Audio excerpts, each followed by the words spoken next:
আমার নূরের নবী কয় আল্লাহ, ওগো আল্লাহ, তুমি তো আমাকে রহমাতুল লিল আলামিন বানিয়েছো।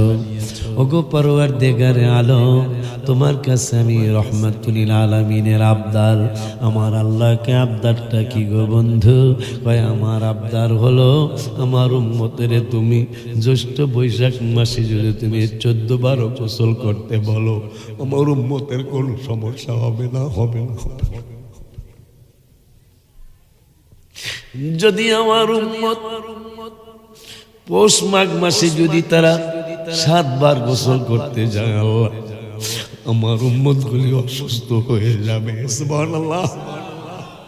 আমার উম্মত গুলি অসুস্থ হয়ে যাবে, আমার উম্মত গুলি সর্দি লেগে যাবে, ওদের নিউমোনিয়া হয়ে যাবে। হাদিসটা তিরমিজি শরীফের মধ্যে আসছে, মেশকাতের মধ্যে হাদিসটা আসছে। আমার নূরের নবী হায়াতুল নবী, কার কথা শুনতেছেন, কার দলে আপনি যাইতেছেন বাবা?